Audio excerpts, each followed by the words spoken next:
आज की वीडियो में हम पुर्तगाल जॉब सर्च वीजा के बारे में बात करेंगे। याद रखिएगा कि पुर्तगाल का एक वीजा है जिसमें आप उस कंट्री में जाकर जॉब सर्च कर सकते हो और अगर आपको वहां पर जॉब मिल जाए तो आपका जो सर्च वीजा है वो वर्क में कन्वर्ट हो जाता है। लेकिन इसकी कुछ रिक्वायरमेंट्स हैं जिसके ऊपर हम बात करेंगे। सबसे पहले तो आपको वीजा एप्लीकेशन फॉर्म चाहिए जो आप इस वेबसाइट पर जाकर डाउनलोड कर सकते हो। अब बातें हैं कि क्या डॉक्यूमेंट्स रिक्वायर्ड हैं। तो डॉक्यूमेंट जो रिक्वायर्ड है उसके लिए आपको चाहिए कि आपका जो पासपोर्ट है वो 1 साल वैलिड होना चाहिए। उसके बाद आपकी आईडी कार्ड की कॉपी आ जाती है और अगर आप किसी और कंट्री में रेजिडेंस हो, आपके पास एमिरेट्स आईडी है, टीआरसी है, तो वो भी 6 महीने की वैलिड होनी चाहिए। उसके बाद आपके फोटोग्राफ्स आ जाते हैं वाइट बैकग्राउंड में। अच्छा, कुछ डॉक्यूमेंट्स हैं जो मोफा से अटेस्ट होने, जैसे आपका बर्थ सर्टिफिकेट हो गया, एफआरसी हो गया या एमआरसी हो गया, और इसके अलावा आपका पुलिस क्लियरेंस सर्टिफिकेट भी चाहिए। उसके बाद आती है कि ट्रैवल इंश्योरेंस आपके पास होनी चाहिए और आपके पास होटल बुकिंग होनी चाहिए। उसके बाद आता है कि आपकी बैंक स्टेटमेंट। अब बैंक स्टेटमेंट आपने शो करना है कि आपके पास इतने पैसे हैं कि आप यूरोप में जाकर, पुर्तगाल में जाकर रह सकते हो और 1 साल तक आप जॉब सर्च कर सकते हो। उसके लिए आपके अकाउंट में तकरीबन 10 लाख रुपया पिछले 6 महीने में हर महीने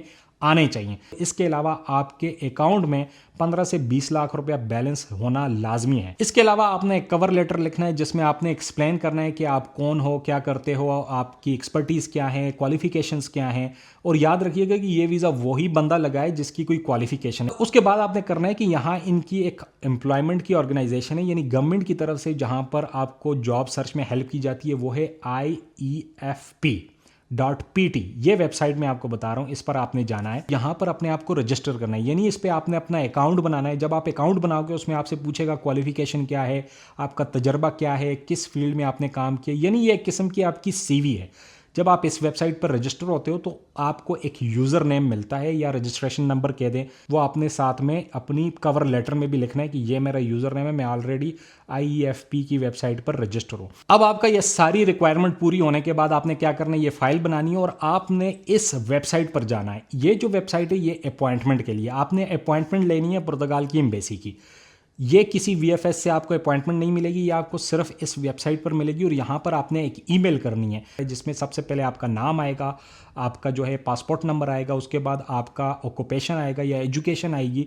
उसके बाद आपने अपने आप को एक्सप्लेन करना है कि आप ये जॉब सर्च वीज़ा पुर्तगाल में ही क्यों ढूंढ रहे हो, किसी और कंट्री में क्यों नहीं ढूंढ रहे। और आखिर में आकर आपने इसको साइन करना है। डॉक्यूमेंट साइन करने के बाद आपने अपना नाम लिखना है, उसके बाद अपना फ़ोन नंबर और ईमेल एड्रेस आपने लिखना है। जब आप ये सारी चीज़ें करेंगे तो उसके बाद ये लोग आपको रिप्लाई भी करेंगे और एक्नॉलेज भी करेंगे। अदरवाइज अगर ईमेल में गड़बड़ होगी तो अपॉइंटमेंट नहीं मिलेगी।